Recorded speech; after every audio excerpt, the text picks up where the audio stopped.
Welcome to Excel 2013 Accounting Tricks for CPE Excel Credit at the Poodle Dog Restaurant in Fife, Washington, April 22nd, 2015. Hey, we have an amazing video with lots of topics. This is going to be a long video, like an hour-plus video. So if you click on the Show More button below the video, there'll be a timed hyperlink table of contents. And down below the video, it'll have not just this, but lots of the subtopics. So you can click on the times down there and jump to whichever part of the video you want. Not only that, but you can download this workbook right here, The Wonders of Excel 2013 for CPE Credit at the Poodle Dog Restaurant. You got to click on the link below the video and go all the way to the bottom of the page in the Other section and look for this link. Now, we're going to cover keyboards, number formatting, examples of formulas, lookup functions, pivot tables, slash fill, and charts. Now, some of these topics, like charts, are totally different in 2013, so it'll be all new. Flash fill, that's just a brand new feature in 2013.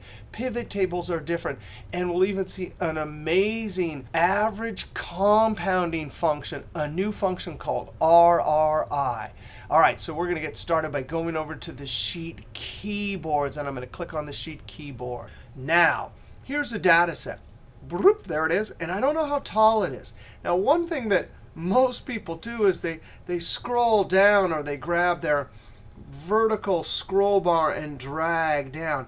But that's much too slow if you have a large data set. So let's talk about keyboard efficiency. The first keyboard is I want to jump down to the bottom of the current range. In essence, I want to jump to the last cell that has content right before an empty cell. And I'm going to use Ctrl down arrow. Wow, check that out. Immediately we went down to more than 7,000 rows. Ctrl up arrow will bring you right to the top. Now, our next goal is to highlight this whole column, not just jump, and then add currency format. So I'm going to click in the top cell, Ctrl Shift down arrow. Oh, I love that. Instantly, I've highlighted the whole range. Now, we could use a great keyboard, Ctrl 1 to open up format cells, and then go to number formatting and currency. But instead of doing that, I want to teach you the keyboard for currency. Ctrl Shift 4, and instantly.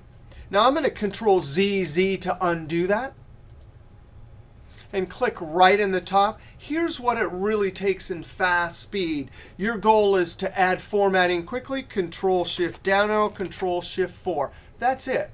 That is fast. That's why keyboards are so amazing.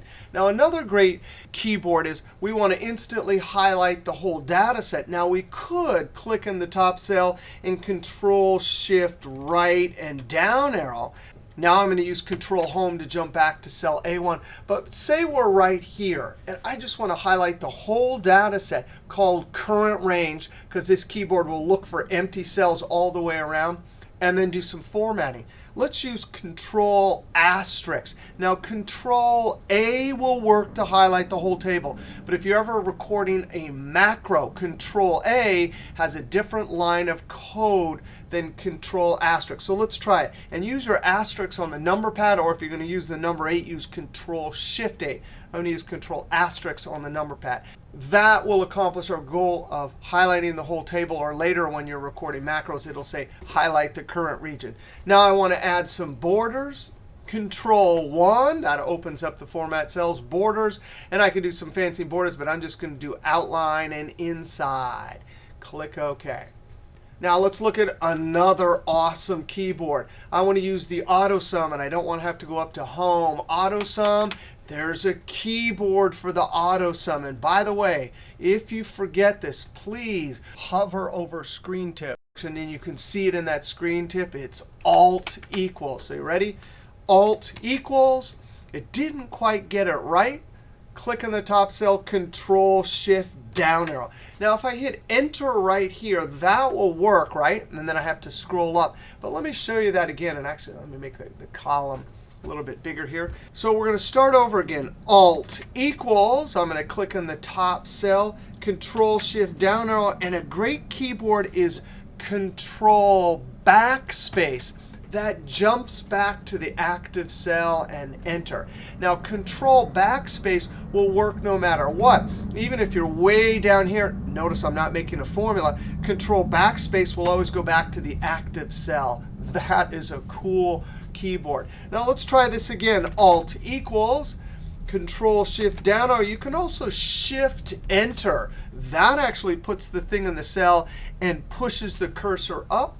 Still another way, Alt equals, and I'm going to arrow over one and then back, Control Shift down arrow, Shift Enter. I love that. So keyboards are amazing. They are amazing for two reasons. One is they are fast, and if you're using mostly the keyboard, then it's healthier than going back and forth from the mouse all the time. Now, our next topic is number formatting. I'm going to click on the sheet Number Formatting. Now, lots of us know about number formatting, but we want to emphasize a really important point. 10 plus 11 plus 30 is 50. 10 plus 11 plus 30 is 51. What in the world? Look at that. There's the sum function. Here, there's the sum function. What is going on? How about this one? Equals up arrow times up arrow. Notice I'm creating the formula with keyboards. Arrows are fast when the cell references are close. But when I hit Enter, 2.5. Guess what? Most of you that are accountants know about number formatting. Number formatting is a facade. It looks like there's a 10, an 11, and a 30. It looks like there's a 3% there. But number formatting is a facade.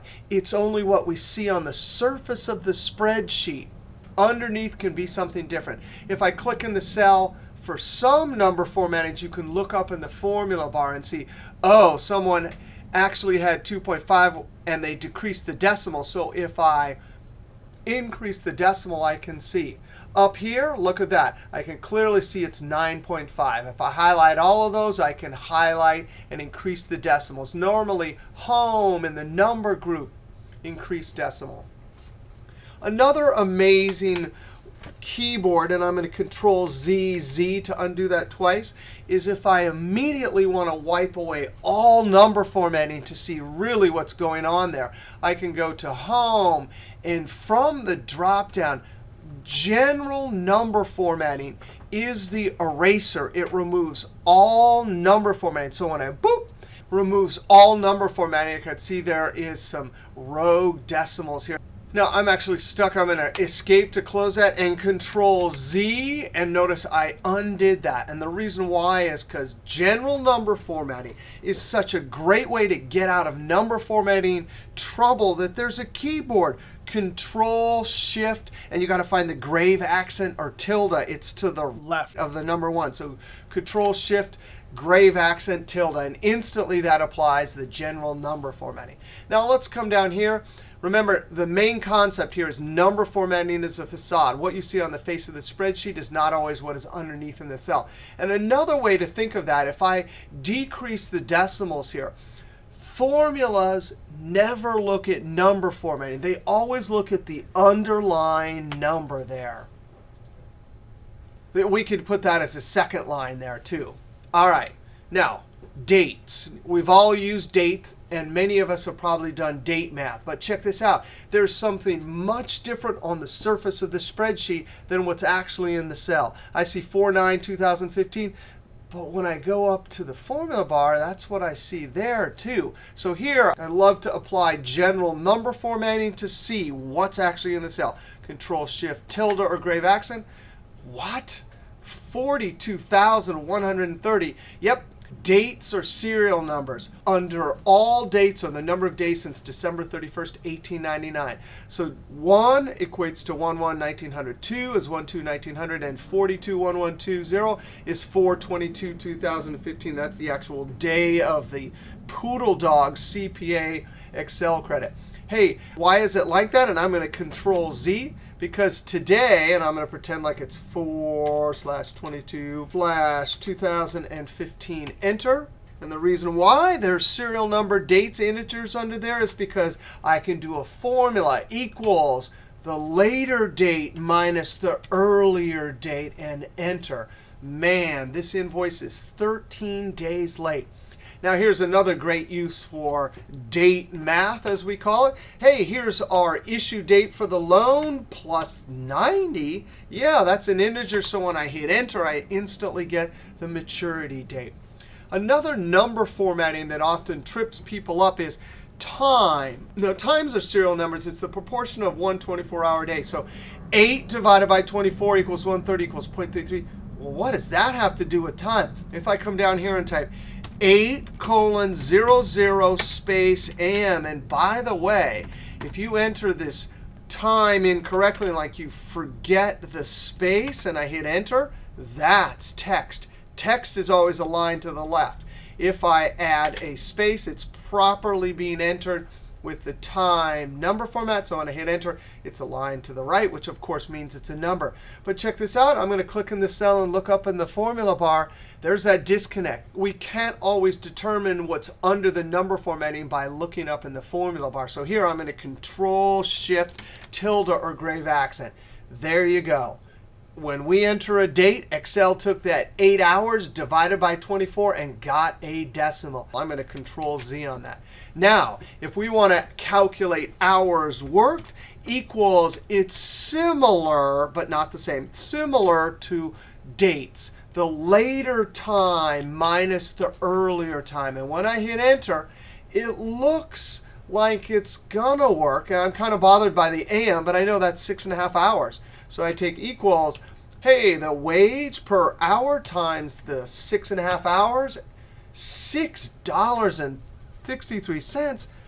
That's not the correct gross pay. And the reason why is, as we saw over here, when I Control Shift tilde, oh, of course, when I subtract 2 decimals, I get a decimal. That's the proportion of the 24-hour day that they worked. F2 to put it in edit mode. Although you can do time with number formatting, and there's a special square bracket and everything, I like to take the 2 times, and if Excel divided it by 24, I'm going to bump it back up to integers or whole numbers by doing times 24. Now I get an actual integer, 6.5, and when I multiply wage time hours work, boom, I get my gross pay. Control Shift 4 to add some formatting.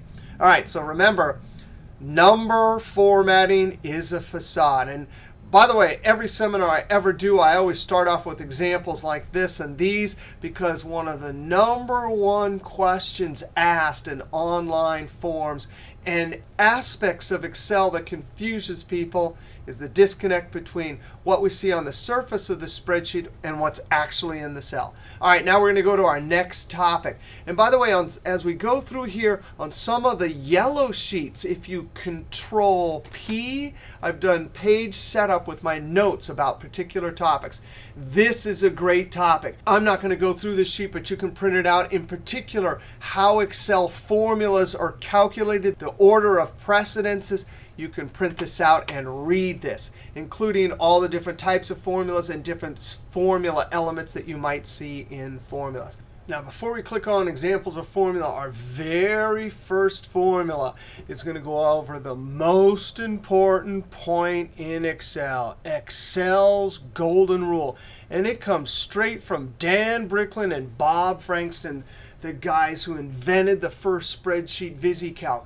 Their epiphany that led them to their visual calculator, the first spreadsheet was called VisiCalc, is they wanted the formula inputs to be actually visible in the cells. Then you build your formulas that point to them. That was their original epiphany. So here's the golden rule, Excel's golden rule. If formula input data can change, and that doesn't matter whether it's a tax rate or a criteria for a COUNTIFS formula, put it in a cell and refer to it with the cell reference in the formula. If the data will not change, you can hard code it into the formula. And always label the formula elements and the cells with calculations. Meaning, when you put a tax rate in a cell, put next to it that this is the tax rate. When the amount is gross pay, then put a label next to the cell with a calculation. All right, now let's go to examples of formulas. Hey, here's our first example. We have an annual insurance, and we need a monthly allocation. So we simply say equals up arrow divided by 12.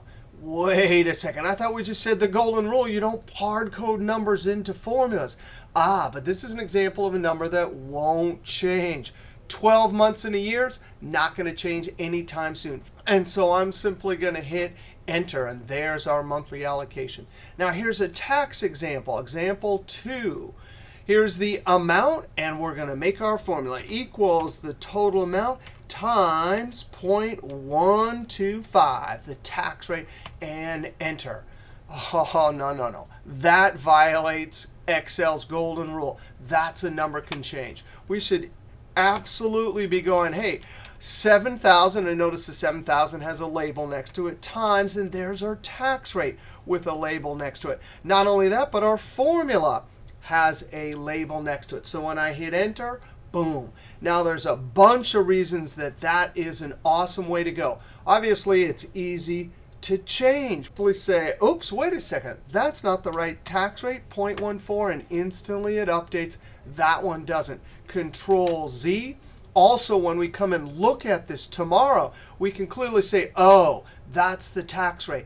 And all of us accountants know that if we've had to deal with spreadsheets that are filled with hard-coded numbers, to actually track down the cells and find all the inputs is a nightmare.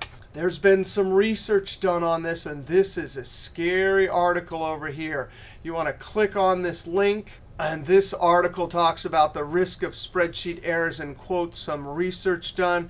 And look at that right at the top. Hard coding formula inputs is right at the top of the bad culprits that lead to faulty spreadsheets. Hey, I'm going to close this. Read that. That's actually a pretty scary article. That article is written after the financial crisis. I don't know, when was it? 2009. When there was a lot of fervor about faulty spreadsheets. Hey, let's go look at our next example. Hey, we have a list of sales rep. And over here, we have our data set control down arrow. So it's like 200 records, control up arrow. And all we want to do is count for each one of the sales rep how many sales they had. Hey, since 2007, we've had the COUNTIFS. The one with the S. Earlier versions had the without the S, which only did one condition. But S is awesome. It's the one-stop shopping now because it can do one or more conditions or criteria. Hey, the criteria range, I click on the top cell, Control-Shift down arrow, and we need to lock it to make it absolute. So we hit the F4 key. The F4 key is awesome because it locks and jumps the screen back up. Comma, and then left arrow to get my relative cell reference criteria. Now, we could add more conditions or criteria, but we only have one. Close parentheses, Control Enter. And double click it and send it down. Now, I want to go down and look. Anytime you copy a formula down a column, you go to the last cell and hit F2. We're verifying and auditing using rangefinder. The blue one is locked. The orange one's relative. Looking good. So COUNTIFS, awesome. Make sure to lock when you're copying and you're referencing some whole column. Hey, let's go look at our next example. So far, the examples we've had, number answer. They're all number answers. So those are like calculating formulas that are calculating number answers. But we're absolutely allowed to do text formulas too. Now here we're given a product ID, and we just want a column with the actual state. Maybe we're doing a pivot table, and we need to summarize by state. But the state data is right inside a product ID. And anytime we were extracting something from a text string, we got to notice a pattern. It looks like it's always going to be 2 characters from the right. Now there's a left function and a mid function to get something from the middle, and a right function when you want text only from the right. So there's the text, comma, and you say how many characters. I'm going to say 2, close parentheses, Control Enter. Double click and send it down. I'll go to the last cell in F2. That's looking good. Now we have our state. Notice here we had text. We were extracting it with a text formula that delivered text to the cell. We could easily do the reverse in essence. If we had a product code and we needed to join our state abbreviation for our system, in essence, to get a proper product ID, we could say equals left arrow, left arrow. I got the first part, and I need to join it using the ampersand. Shift 7. That and symbol, that's the join symbol. It can join multiple items together into a single item. It will always deliver text. So when I Control Enter, you can see that's the text. We always know that text is aligned to the left. Double click and send it down. Go to the last cell, F2. That is amazing. Let's go look at some other examples. Now we're going to see two examples here, a logical formula and then another text formula. Now here's our maximum calls allowed. Here's all the calls for the employees. And we just want a logical formula that tells us true or false. Now if you've used the if function, you've used a logical test inside the if, but you're perfectly allowed to use a logical formula just in the cell. For every one of these calls, I'm going to say relative cell reference. Are you bigger than, greater than symbol, and click on the maximum calls allowed. Now I need to lock this, so I hit F4 to put those dollar signs in. Now anytime you use a comparative operator, whatever you're comparing will spit out one of two things, either true or false. Control Enter, double click and send it down. I'm going to go to the last cell on F2, and sure enough, it's got the relative cell reference and the locked maximum calls allowed. And there we have our trues and falses. Now sometimes people don't want trues and falses. Sometimes they want text over or under. Now all of us will probably use the if function from time to time. And the logical test, now you could, if this was already there, click there and the if function would understand it perfectly. But I'm going to rebuild that just to pretend this is a formula all by itself. Hey, but it's the same exact thing. I say, is two cell references to the left, are you greater than the max allowed, and F4. Now that little bit right there, boom, will deliver a true false to the if. And watch this, the if. The logical test is usually the hard part. Comma, the rest of it's easy. It's just asking you, what do you want to put in the cell if that comes out true? Value if true. Anytime you have text in a formula, you have to put it in double quotes. If you were to write over, Excel would look for some function called over or some defined name called over. So if you actually want text to be in your formula, no problem. You just got to put it in double quotes. All right, comma, and the value if false, comma, under, end double quote, close parentheses.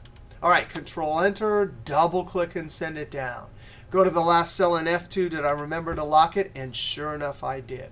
So that's an example of the if function using a logical test and then dumping one of two things, one of two text items into a cell.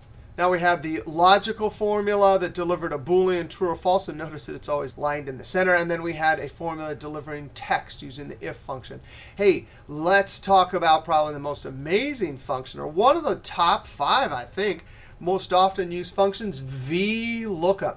Now, probably all of you have used VLOOKUP, so this will be a review. Later in this video, I have some other non-VLOOKUP lookup formulas that maybe will be interest to you. But hey, here we have a name, and here's a small human resource data set. And we just need to look up the phone number and the email.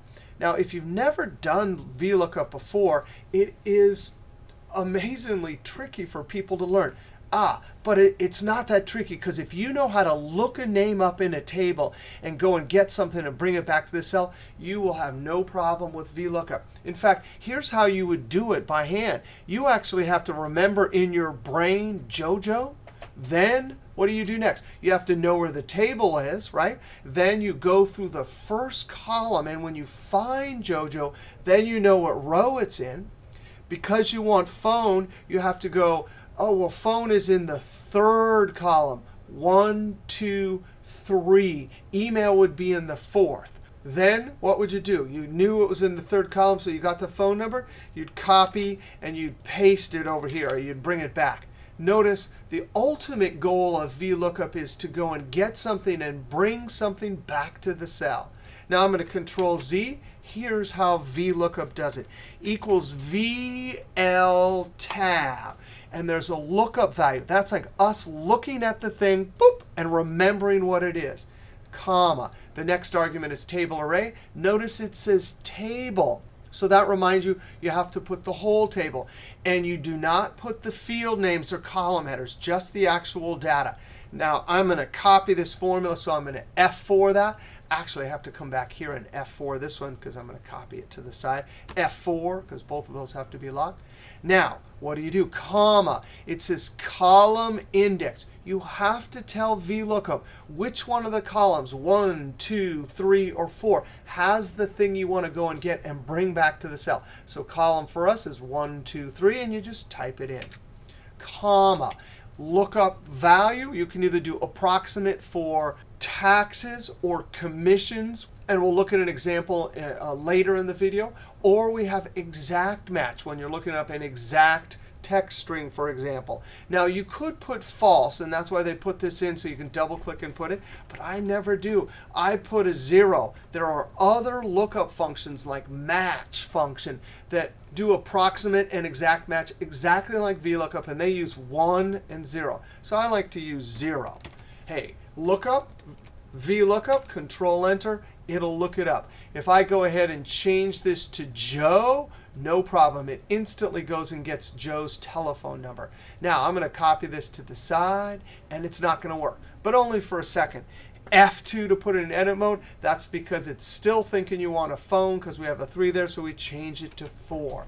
Now, most people in the world that use VLOOKUP, that's how they do it. They put the 3, they copy it over, and they change the 3 to a 4. Later in this video, I'll show you how to automate that so you don't have to do that. But look at that. Now I have a Joe. I can say Jojo, and instantly VLOOKUP has done its jobs. Gone over to a table, got the phone number, got the email. Now let's look at our next example. This example, I just want to illustrate that sometimes in a formula, most of us think of equals sum just as a function that sits in a cell all by itself, but that's not always the case. If we want to calculate net income revenue minus expenses, and we do not have a total expense formula, it's no problem. We say equals the revenue minus sum, and I type that out and hit Tab, up arrow, and then hold Shift, up, up, close parentheses. That formula will work and give us our net income. Now, obviously, most of the time we have our total expenses, but when you don't, you're totally allowed to do that. Now, you could do this too, but if you had a bunch of expenses, then that kind of gets unwieldy. Not only that, but one of the reasons we use ranges in formulas and functions, if I were to ever, and I'm going to highlight this and point to the edge and drag it down and then type another expense and then put 500. Watch what happens here and here. Control Enter. Of course, that one updates because cell reference colon cell reference will always update. But this one has no chance of updating. Now I'm going to Control Z, Z, Z, and leave it there. Let's go look at our next example, array formula. Now here's a strange one. Here we want to calculate the top 3 cells. Now how we're going to do this is we're going to look at the function large. Now all of us have probably seen the max function, but large, it wants an array of values, comma, and if I type a 1 here, it'll give me the maximum. And actually, let me scroll down here so we can see this. So if you look through here, you can see, sure enough, that is the max. If I were to give large a k of 2, it gets the second biggest. If I were to give it a k of 3, it gets the third biggest. But we want all 3. And I don't want to do large 1 plus large 2 plus large 3. So no way. We can do an array formula. Now, the way we do it is we need 1, 2, and 3 in the k. And you've got to use array syntax. Curly bracket 1, comma 2, comma 3, and curly bracket. Now, what we're doing is we're telling large to get 1, 2, and 3 and return them. But watch this. When I hit Enter, what? It only gives me the first biggest? Well, of course it does, because the actual cell cannot display 3 returned values. But we can do a trick. we can highlight the formula in edit mode and use the evaluation key F9. And sure enough, no problem. It's delivering all three values. It's just when we hit enter, the cell can only show the first one. Ctrl Z. By the way, don't F9 and leave it that way. Ctrl Z. Well, the sum function has no problem with adding three values. So there's our formula. Why is it called an array operation? Because that argument k is expecting a single value. When we gave it three values, then the actual large function, the fact that it spits out three answers, that is the definition of an array formula. When you have an operation and it's spitting out multiple answers, boom, that's an array operation. Now, we immediately put it into the sum, and the sum does our bidding. It adds all of them. So the top three sales are 506. If I were immediately to change this to 198, boom, it adds the top three. Ctrl Z. Now, let's go look at our last example for a formula. And this is a great example here. Whoops, I have these answers. We're actually going to see another example of an array formula. And I'm going to show you three formulas here. And actually, these labels should all be geometric average or average compounding rate. So because all three formulas will calculate the same things, geometric average and average compounding rate are synonyms. Now, here's the deal. If you're only given these returns on investment or rates of change of some sort, and you want to find the average of these, if we use the mean, it calculates the incorrect amount if we were going to use it in another compounding formula. So we actually have to calculate the geometric mean. Now, there is a geomean, and geomean requires that you have 1 plus the rate of change, 1 plus the rate of change, etc. And I'm going to do that right in the formula. Oftentimes, geomean, people add an extra column, but I don't want to do that. So watch this. 1 plus. Well, immediately, I'm falling into the definition of an array formula. I'm doing some operation on an array of values. And when I evaluate this, when I evaluate it inside here, F9, it delivers multiple items. Now, Ctrl Z. But it won't calculate the right answer, because unlike that array constant we did up here, and that's an array constant, it has no problem. You just hit enters and it calculates. But this is a direct array operation where we have a range of values, and Excel doesn't know what to do with that unless you tell it that it's an array formula by using Ctrl Shift Enter. So when I Ctrl Shift Enter, no problem. It gives me my answer. Now, the trick here is I told Excel with Ctrl Shift Enter to calculate this array formula. But look up to the formula bar. Those curly brackets are Excel telling you it understood. That means we entered it as an array formula. Those curly brackets cannot be typed in. If I put this back in edit mode, F2, and just enter, when I click back on here, you see there's no curly brackets. But now when I F2 and enter it properly as an array formula, Control Shift Enter, boom, it calculates correctly. And the curly brackets are Excel telling you that it understood it was an array formula and calculated it correctly. Now, I want to F2 to put it in edit mode and subtract it, because I actually don't want 1 plus the compounding rate. I want the actual just compounding rate. So I subtract 1 and use Control Shift Enter, and there it is. Now, for geometric mean or average compounding rate, if you're actually given a bunch of values like that, that's one way to do it. Another way to do it, and it doesn't involve these values, it involves the fact that you might be given the length of time, which we will determine from 2014 minus 2009. That'll give us the number of years. And you have the begin amount and end amount. Here's the formula. You actually have to take the end amount and divide it by the begin amount. And then you raise it to, and we have to put this in parentheses because in the order of operations, this happens first. And I need division to happen first. And here I need a bunch of things to happen first. You actually raise it to 1 divided by however many number of periods there are. And I'm going to do this right in the formula, 2014 minus 2009. Close parentheses on that, close parentheses. Notice we needed to force the subtraction, then the division, before we went ahead and did the exponent. Now when I hit Enter, that will give me 1 plus the compounding rate. So I F2 and I subtract it. Now, that's pretty nasty formula, and not a lot of people know that. Geometric average when you have an end and a begin. But in finance and accounting, we are often given the end and the begin, and we do want to find the compounding rate. So in 2013, they added the RRI function. Are you ready? Equals RRI. Now, there's something really kind of bothersome about this function, although it's going to make it really easy. If you've done finance before, you've seen PV and FV. Those are really common arguments in payment functions and future value and present value and things like that. They don't work the same here. Every other function in Excel that has PV and FV, you have to put the right cash flow. And you know if you're investing at the very beginning, it's a minus in cash flow. And at the end, when you withdraw it, it's a positive.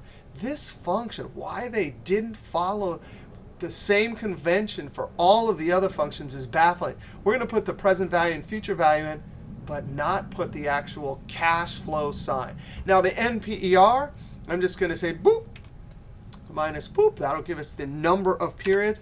And the present value, comma, and the end value, or the future value, and you got to be kidding me, Enter. It calculates the exact geometric average or average compounding rate. That is a really awesome new function in Excel 2013.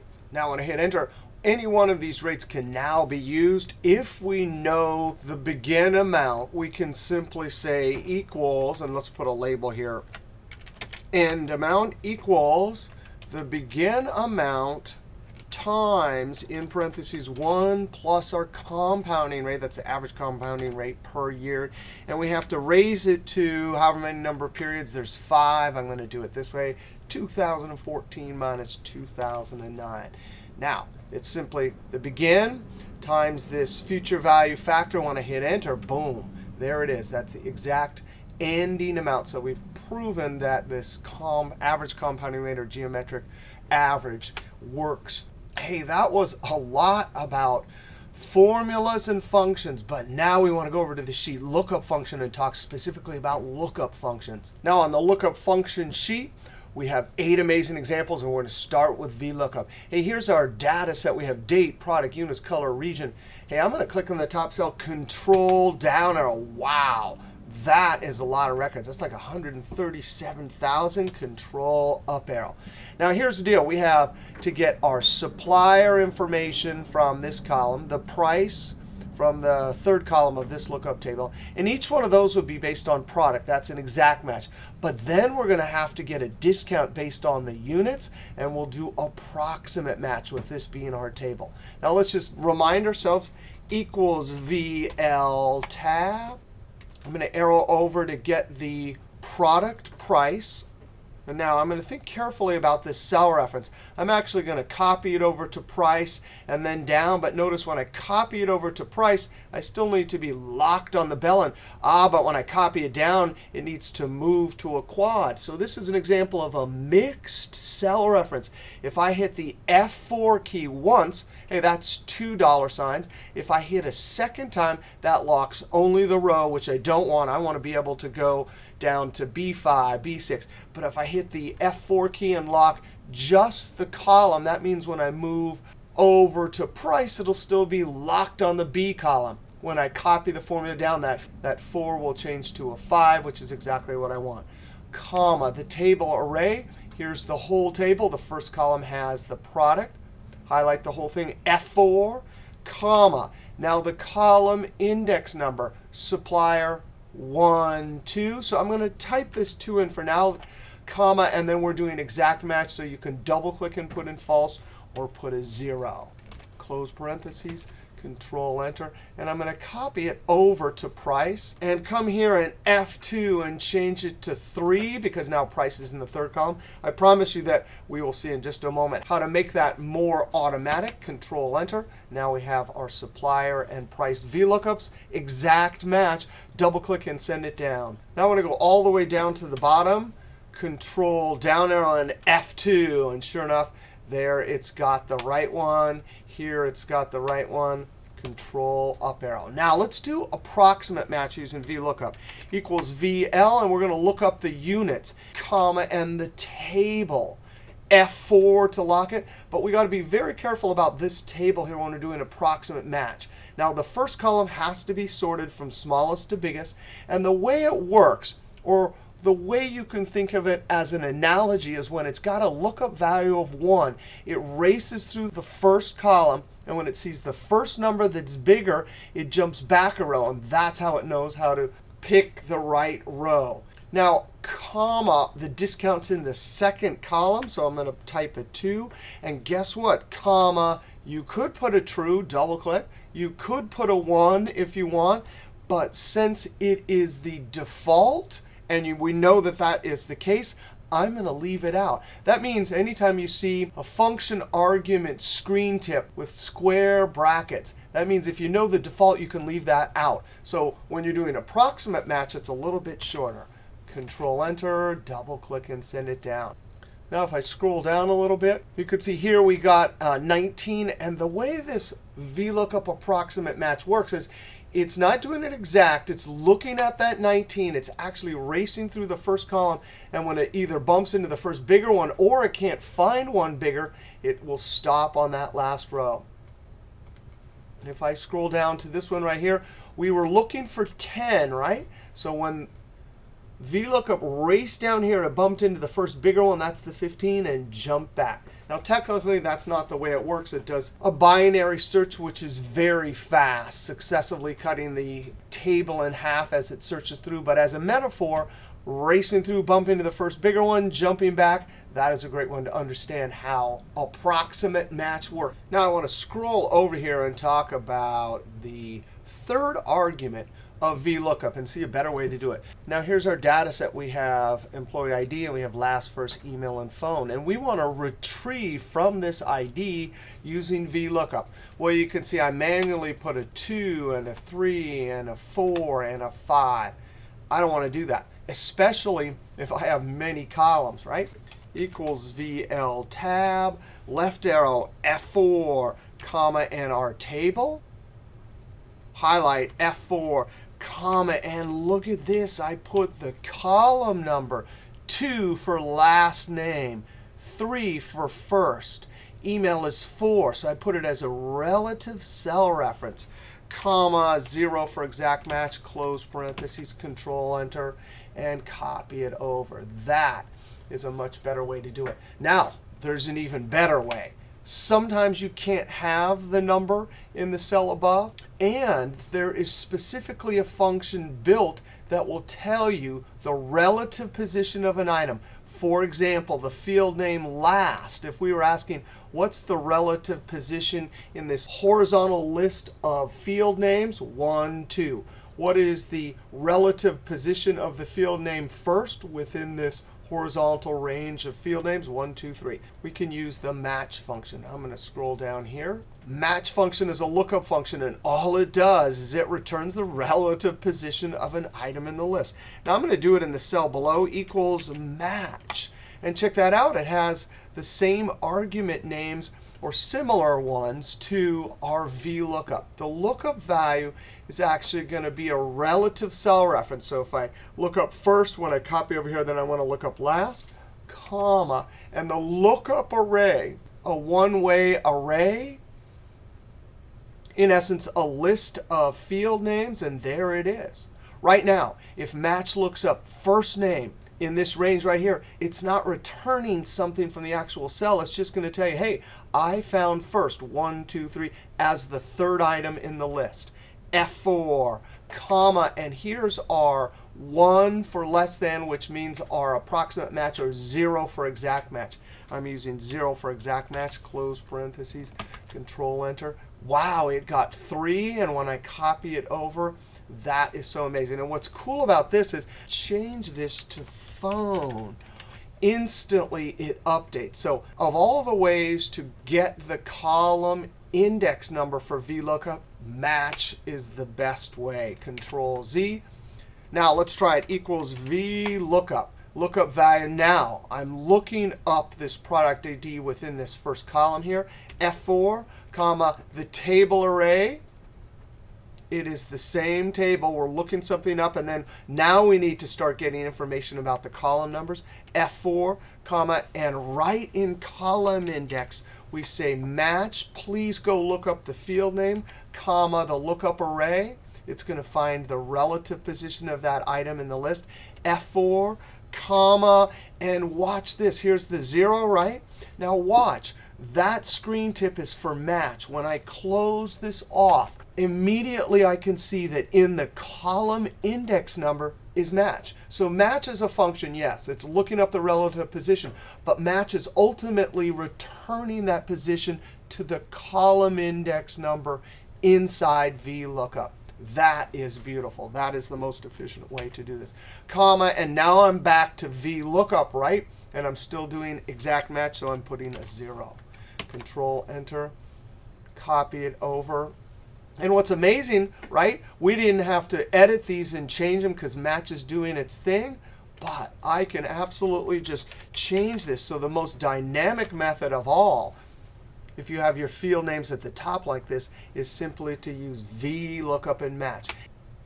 Now we got to go over and look at some other examples for looking stuff up. Now we want to go over and talk about index and match. By the way, there's some lookup notes over here. So if you Control P, just like we saw earlier in this workbook in this video, there's the sheets with the notes. You can print that out and read that.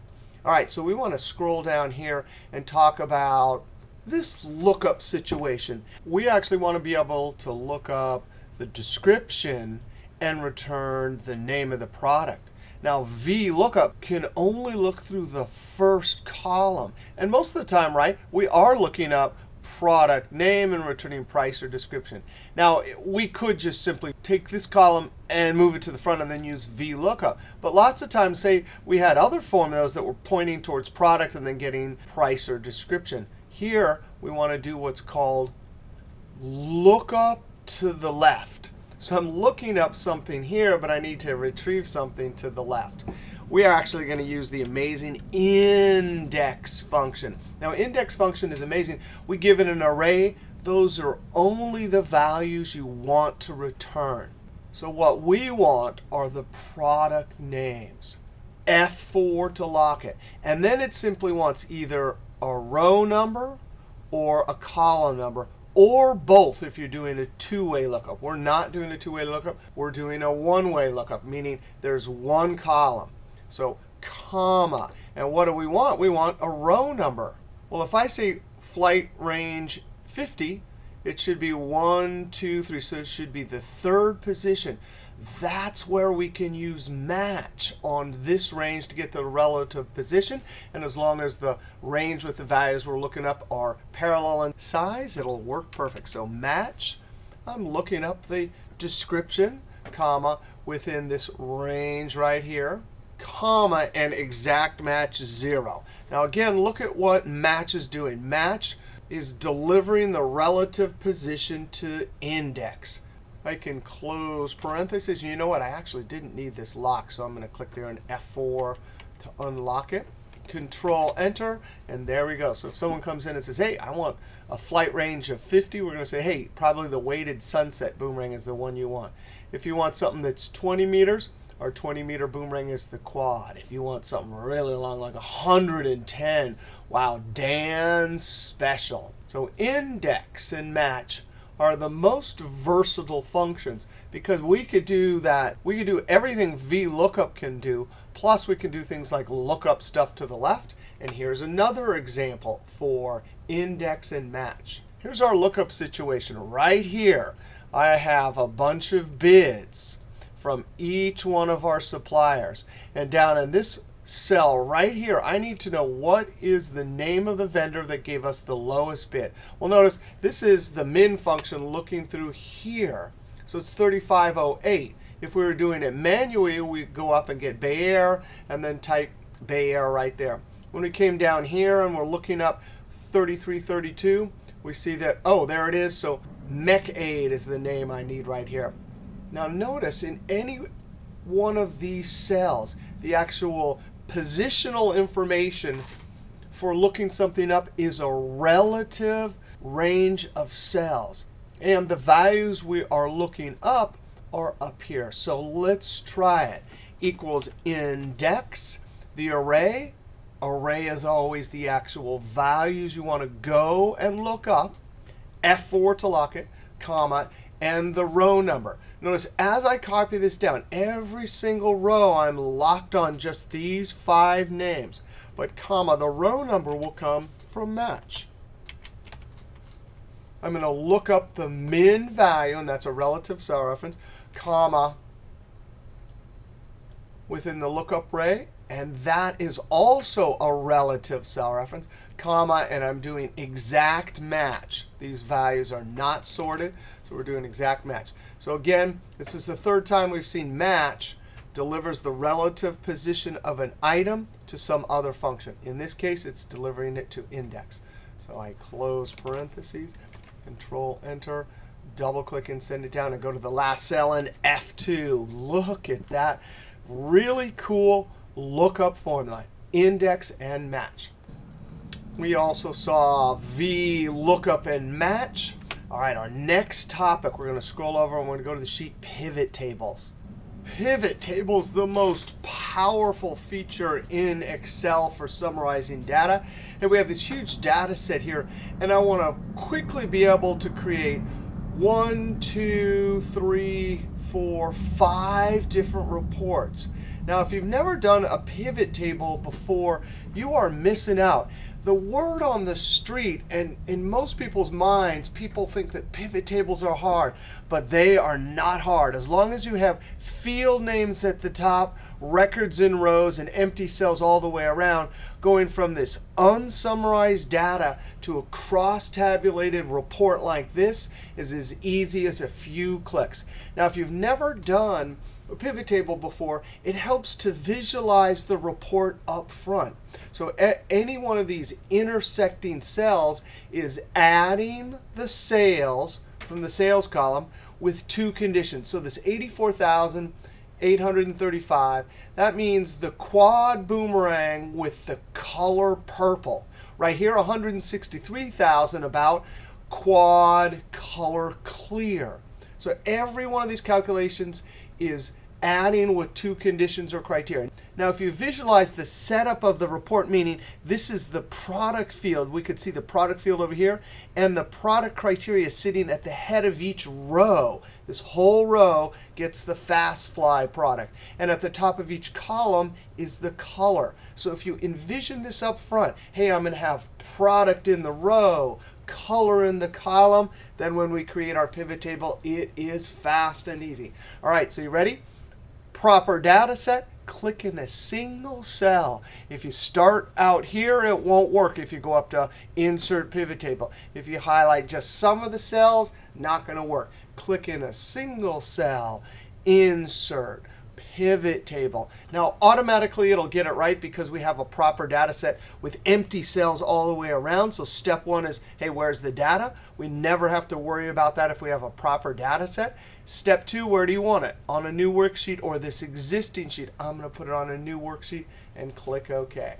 Your field list is probably lodged over the side, but we can move it closer and watch this. Here's the field list. Remember, we want regions, so I'm going to click and drag. Notice that no symbol, no symbol. But we wanted this down in rows. When I see that blue icon appear, then I can drop it, and instantly from that huge column, I get a unique list of region names. Color down to columns. Instantly, I get a unique list. Sales down to values. You got to be kidding me. There's my base report. Field list, drag to row, columns, and whichever field you want to make a calculation down to values.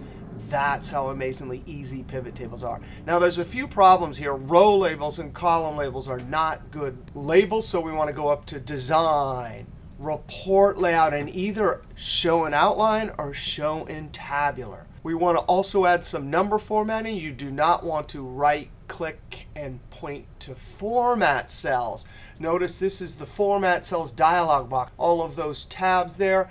Click Cancel. You want to right-click in the Values area and point right below to Number Formatting. You know that this is the correct dialog box because there's only one tab. It's the Number tab. And when I add my number formatting, it's applied to the field, not the cells. And click OK. That is absolutely amazing. Now let's make our second pivot table. And I'm not going to create it from scratch. I'm actually going to copy this and paste it right here. And down in the values area, I'm going to right click. And there's two options. Summarize values by. And you can change it to one of 11 functions, or down here more. But we want to do summarize values as. All sorts of amazing calculations. We're going to do percent of grand total. And instantly, each one of the amounts is expressed as a percentage of that grand total. I'm going to come up here and change the column width. Once I have the columns highlighted, I'm going to click and drag between any one and best fit all of them. Let's click and drag a little bit on the edge, and there we go. Fast and easy. Now let's name this sheet. I just called it Pivot Table 1. Now our next pivot table, if we envision it up front, we're going to have region, and we want year in the column area. I do not see a year field here. No problem. The pivot table has an amazing grouping feature that will allow us to group by month or year. So click in a single cell, and I'm going to use the keyboard, Alt N V. That's a succession key. The Alt key, then N, then V. Because I want it on a new sheet, I know that this button is highlighted, so then I hit Enter. Alt N V, Enter. Now watch this. We're going to drag date down to rows. Instantly, I get a unique list of dates. Right click and group, the amazing grouping feature. It knows the min, the max date, months. This is spanning multiple years, so I'm going to click on years. And when I click OK, you've got to be kidding me. Look at this. It added a new field called years. It's got date down here. I'm going to drag date away, and I'm left with only years. Now I can drag years over to columns, region down to rows, sales down to values. And you've got to be kidding me. Design, report layout, show in tabular. Right click, number formatting, and boom. I have some currency. That is amazing. Now I'm immediately going to come down, double click that sheet tab, PT2, and enter. Now we want to go look at envision our next report. I simply want the years, the totals, and then the change, the amount of the change, and the percentage change. So I'm going to come back over here, and I'm going to cheat again. I'm going to copy this, Ctrl C, and paste it right next to it. Now I'm going to point to this smart tag and say something like, keep source column widths. Boom, and instantly I get the same column widths over there. Now, why do they call it a pivot table? This is why. We already saw this. I can drag region over here and years over here, and instantly I've pivoted my table. But I'm going to pivot it further. Just click and drag. You can drag it anywhere, right? Just off the pivot table. There's the years. There's the total sales. Now I'm going to come up here and type total and enter. Now in order to get the change amount and percentage change, we're actually going to need to take this sales field and drag it down to values and then change the show values as calculation. So I'm going to drag sales down a second time, sales down a third time. I'm going to right click in this second column, right click, summarize values by, give us our aggregate function, show values as, give us a bunch of amazing calculations. And I want to scroll down, difference from. Now when I click on this, it'll be polite. It'll ask us difference from what? I want years. Base year, well, I could use that, and then each one of them would show us the difference from that base year. But I want from previous. And when I click OK, that is amazing. Now I can come up to the top and type change and enter. right-click, number formatting. And I'm going to do the same as I did on the previous field. When I click OK, notice that whatever number of fields I put in there, I'm going to have to add number formatting and change the calculation for each one of them. Right-click, show values as, and now I show percentage difference from. And instantly it asks me the same two questions. Years, yes, but I want previous. Click OK. This one comes out with a number formatting because it assumes you want percentage. I'm going to type up here percent change and enter. That is pretty amazing. Now let's go back over here and envision our last report. Whereas up here for years, we group by years and months. Down here, we're going to group by the revenue or sales column to get these groups. We want to count how many transactional sales were between 0 and 100, how many between 100 and 200, and so on. Scroll up. I'm going to click in a single cell. It doesn't matter which cell. Alt N, V, and Enter to put it on a new sheet. I'm going to immediately double click and call it PT3 and Enter. Now I'm going to drag it over. And we want sales down to the rows area. As always, any field you take and drop down into the rows or columns will instantly give you a unique list. Now I'm going to come over here and right-click Group. Just as we did for dates, it'll show you the min it found, the max, and it will suggest an increment. It just happens to be that the increment came up what we want. That's not always the case. I'm going to change starting value to 0, tab, tab. Actually, because we've defined the increment, this will end up, even though that's the max, the last category we will show is 1,100. When I click OK, instantly I get my grouped sales categories. Now, we do have a problem with this. We'll talk about it in just a second. I'm going to drag sales down to values. Now, normally when you drag a number field down to values, it will default to sum. But because we've grouped and it's a category, it instantly defaults to count. If we wanted to change the function back to sum, we could. But count is what we want. Now I'm going to come up here and type sales category tab. I'm going to click and drag. And here I'll say I'll leave it count of sales. I could put frequency there if I want it. Now the problem with this is, and for people learning how to group numbers like this for the first time, anytime the original column, for example here, this was sales, we grouped it. It's a number, but because it had decimals, it popped out this category 0 to 100, 100 to 200. So where does the 100 go? Is it going to double count? No, it's not. The lower is always included, and the upper is not included. So because the 100 is the lower here, any value in the original data set that was 100 will be counted right here. Now, we'll fix this label in just a moment so it's not as ambiguous as it is now. But I want to go back over to this pivot tables and just quickly show you. Here's a column that's got numbers, but there's no decimals. Alt-N, V, Enter. And if I drag the units down to rows, right-click, group, increment of 5, and OK, there's no ambiguity here. 1 to 5, 6 to 10. So if the, and I'm going to right-click, delete this sheet right here.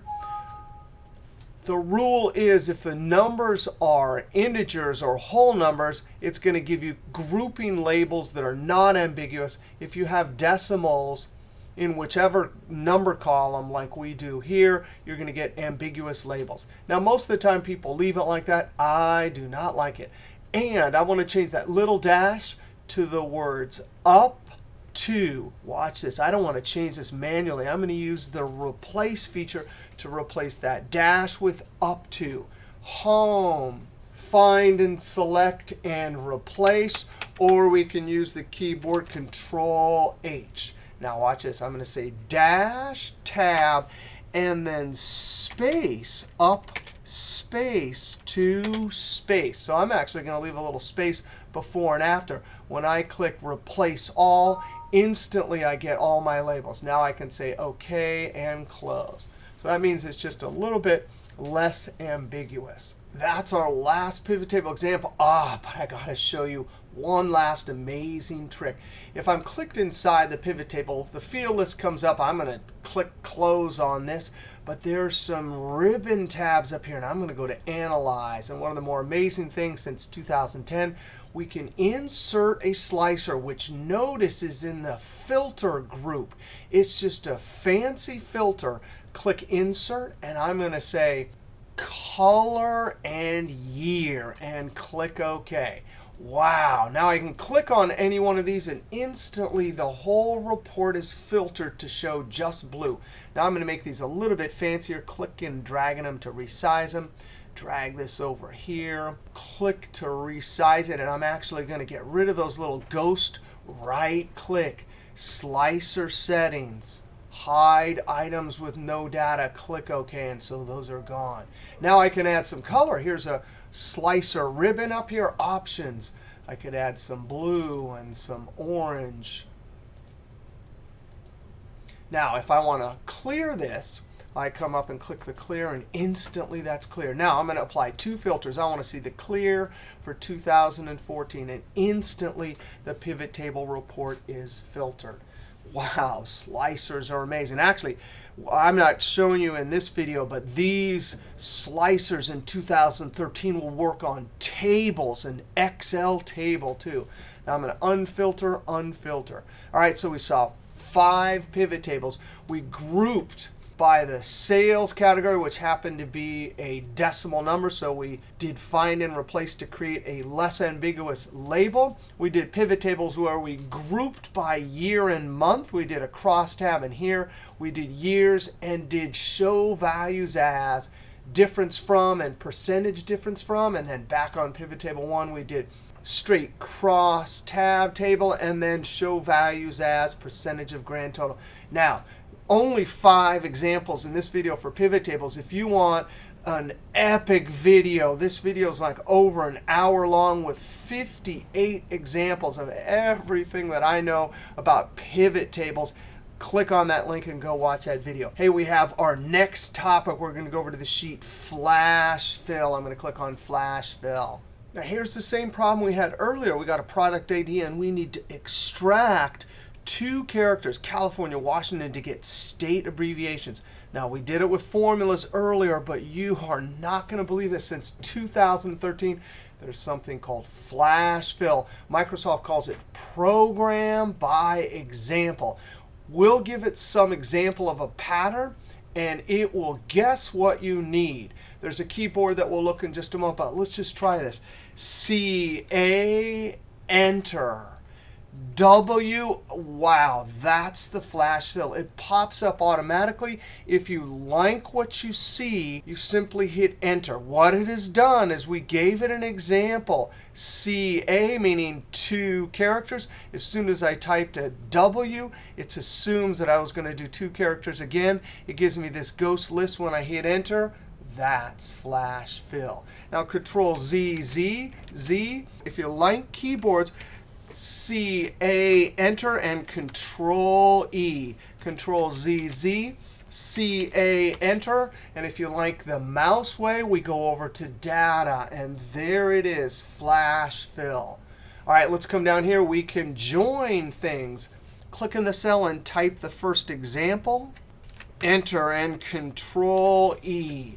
Now, in both of these examples, there was no ambiguity with the pattern, right? It was just 2 characters from the right. Join the contents of these 2 cells. That's not always the case.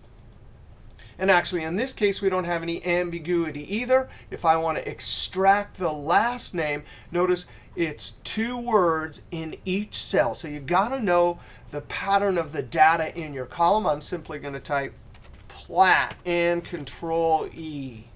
Click in the first cell. Enter and Ctrl E. You could also do partial. Watch this. I'm going to say M period. So here we're truncated the first part and inserted a character. Space, Platt, Enter, Ctrl E. Now that didn't work because the example I gave assumes I only want to take the first character and insert a bunch of things. Ctrl Z, Z. Let's try that again.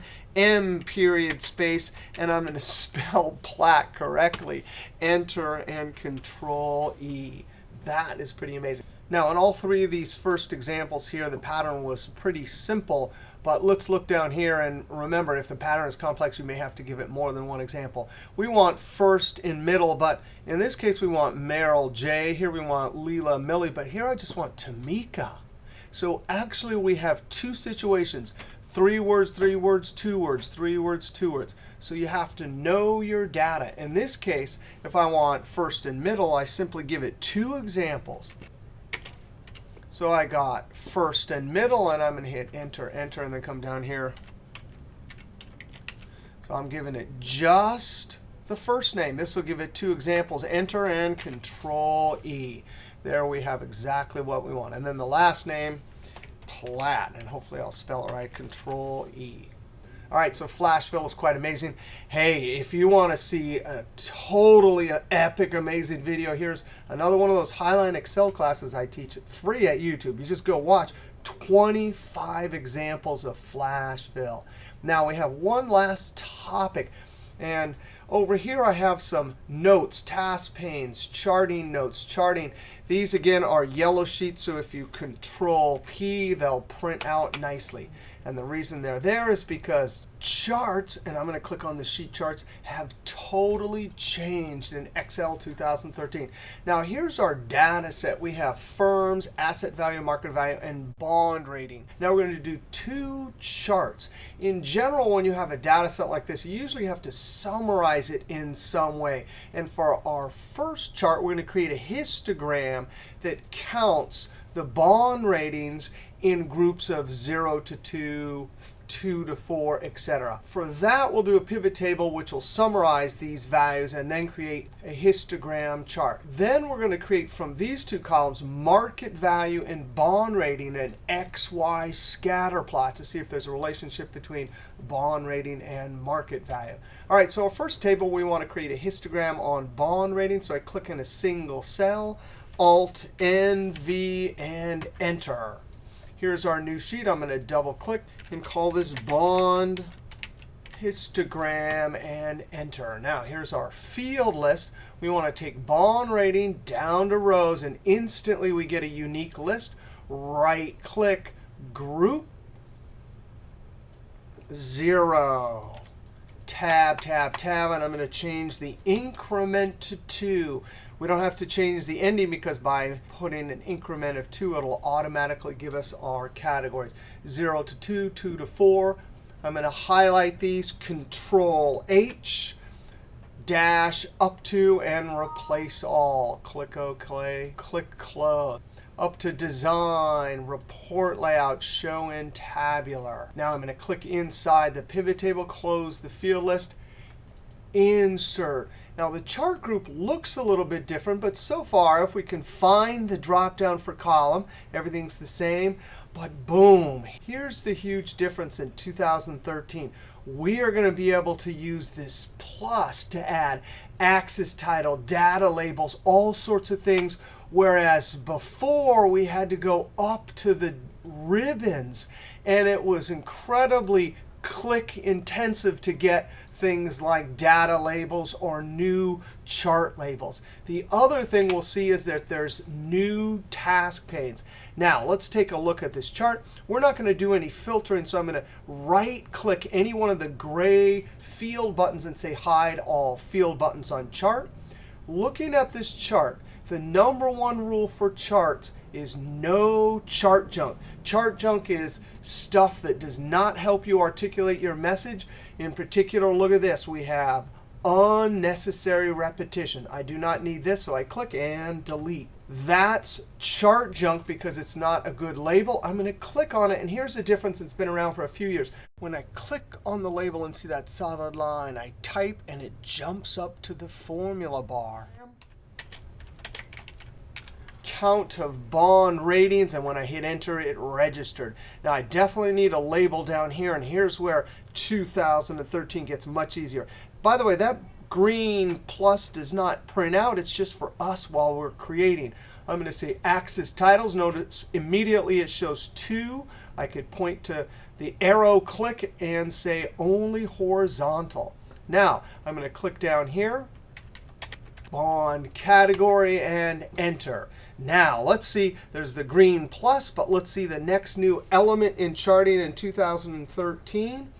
When we select an element and any element in the chart, we can right-click and point to Format. That says Format Data Series. Now, in earlier versions, and in this version, the keyboard is Ctrl 1. But in earlier versions, it opened up a dialog box. And now we have a task pane. Now, if you're just learning 2013, you can print these out. And I show examples of the old dialog boxes in comparison to the new task panes. But what we want is right here, gap width. I simply and drag it.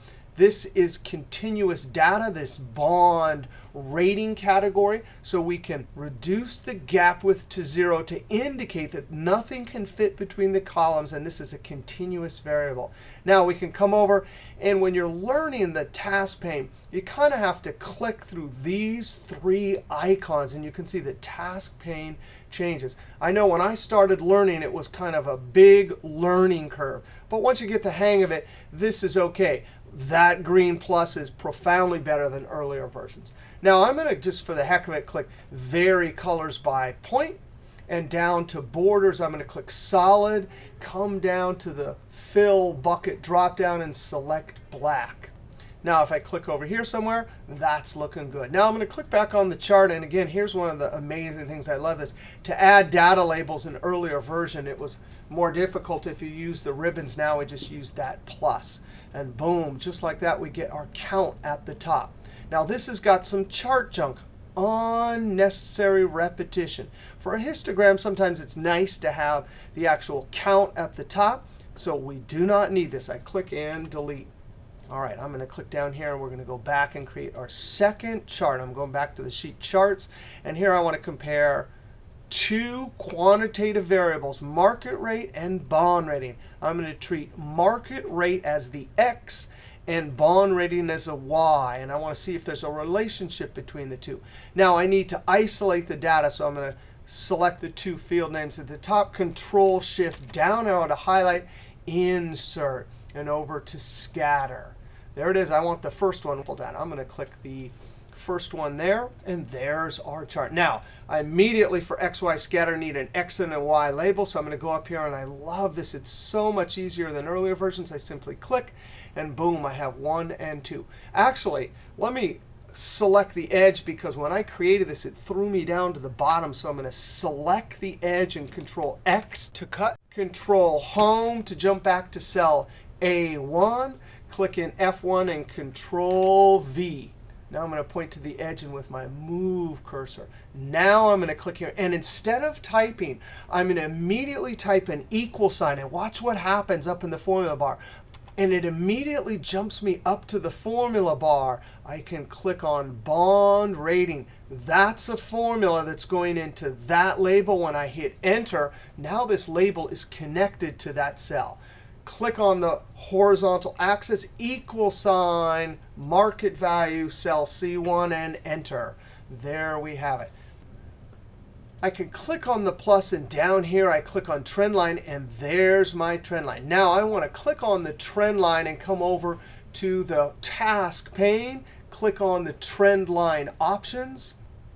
That's annoying there. I'm going to click on it a second time to get rid of it. I can choose which trend line option. I want linear. I'm going to come down here, display equation on the chart, and R squared.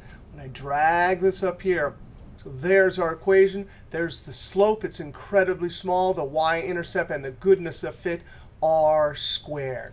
So charting, totally different. We have this beautiful, awesome plus, and this somewhat difficult to navigate.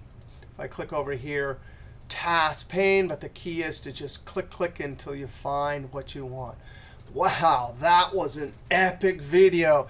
We talked about charting. We saw a histogram.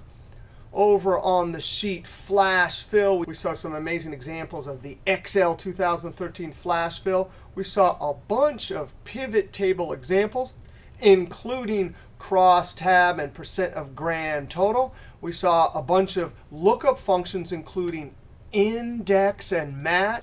We saw some formula elements, 11 examples. We talked about number formatting. Remember, that is a facade. And we started it all off by talking about the power and speed of keyboards. All right, I hope you enjoyed the Excel 2013 accounting tricks for CPE credit at the Poodle Dog Restaurant, April 22nd. We'll see you next video.